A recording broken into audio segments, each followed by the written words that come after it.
Tapos yan, magsilbing sabaw sa iyong family, 'no? So, 'pag halimbawa mayroon silang piniritong isda, sabaw, 'no? Kasi mga kaibigan, 'di ba 'pag magkain tayo sa mga fast food, mayroong ino-offer na sabaw, 'no? O kung magkain tayo sa mga karinderya, may ino-offer po na sabaw. So, ngayon sabi ko, 'pag gumawa po kayo ng sariling sabaw, yun po, 'no? Tapos mayroon naman 'no, yung 'di ba gi-try niya 'no, so nakatulong sa kanya. So ulitin ko po mga kaibigan, ilaga mo na yung mga ricados 'no, sibuyas, bawang, luya, kamatis, tapos konting asin, kasi kailangan din po natin ng asin 'no. Tapos isabay din po yung lemongrass, tapos pagkulo na, na mga siguro mga 5 minutes 'no, na kulo, siguro 'pag 5 minutes na kulo, 'di ba medyo okay na 'no. Tapos 'pag kumulo na, dahan-dahanin na yung apoy. Parang 'pag sa Ilonggo kasi arangay yan, eh, ewan ko 'pag ano sa Tagalog. So, arangay siya 'no. So, yan po mga kaibigan 'no. So, tapos ano mang ilagay na sahog 'no, kung halimbawa na isang isda o kaya isang ano 'no, puwede rin yung madaing. So, kaya napakaganda mga kaibigan 'no. So, ibig sabihin na parang ano lang siya, parang parang tinatawag natin na parang additional lang doon sa ulam 'no, kung ano mang klaseng ulam, mayroong ulam sa pagkainan, so idagdag lang po 'yun 'no, parang addition lang siya, additional lang. So 'yan yung sabaw na 'yun mga kaibigan. So mga kaibigan, napakaganda, napakasarap siya 'no.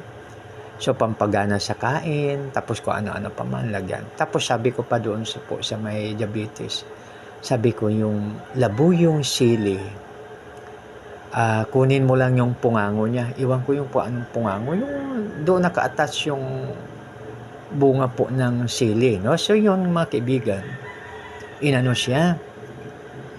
So, 'pag sabi ko pagkain mo sa umaga, mag-take ka ng mag-take ka, parang isabay mo na, pero wag mong nguyain kasi napakaanghang po yung labuyo, eh. Sabi ko yung parang gawin mo siya parang kapsula 'no.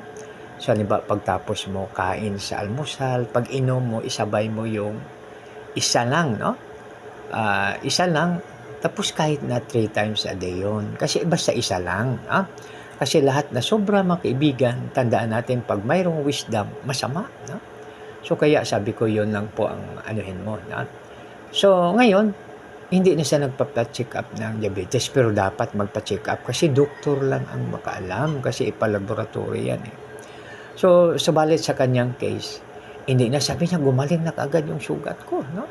So, ibig sabihin na wala na siyang kasi 'pag may diabetes tayo, 'pag may wisdom tayo, alam po natin na 'pag masugatan tayo, 'pag matagal maghilom, ibig sabihin mayroon tayong problema sa ating sugar 'no, maaaring mataas po siya 'no. So, sa case niya, hindi na siya nagpa-check up 'no. So, pero mga kaibigan, dapat magpa-check up tayo dahil hindi naman puwede na iwanan natin yung doktor. Dahil ang doktor lang siyang determine, at sila yung kinasihan din po sila ni Lord sa kanilang mga trabaho, tungkulin na mangalaga po sa ating tinatawag natin na sa ating kalusugan. Kaya napakaganda mga kaibigan 'pag tayo ay mayroong wisdom, no? So yun 'no, so dahil doon, ayos na, tapos sabi ko po ay, sabi ko wag ka na kuwan siya, magkain ng mga sabaw ng bulalo, kung kakain ka man, eh, konti lang, yung parang halimbawa yung desire mo mawala lang 'no.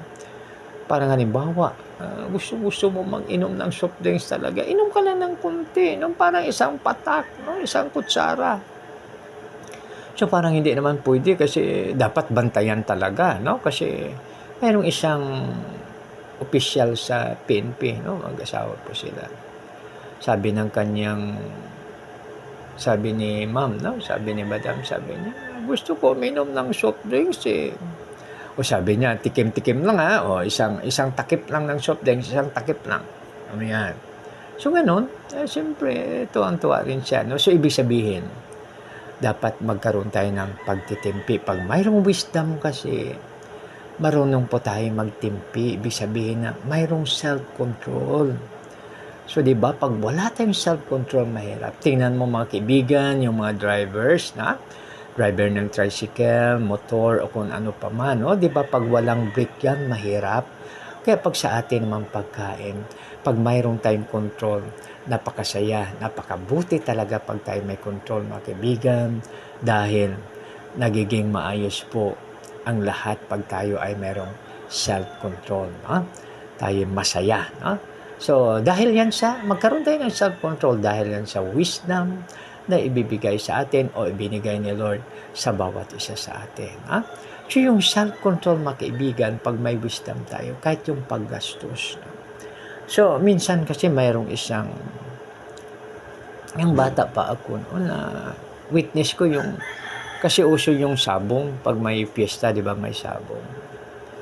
So, maganda, no? So, maganda sana pag, ano ba, mag-try ka na magsugal, no? Pero, so, dapat hindi, no? Pero pag halimbawa hindi mapigilan, so halimbawa, pupunta sa sabungan, magdala ka lang ng 5,000. So, halimbawa yung 5,000, manalo, matalo, okay lang, no?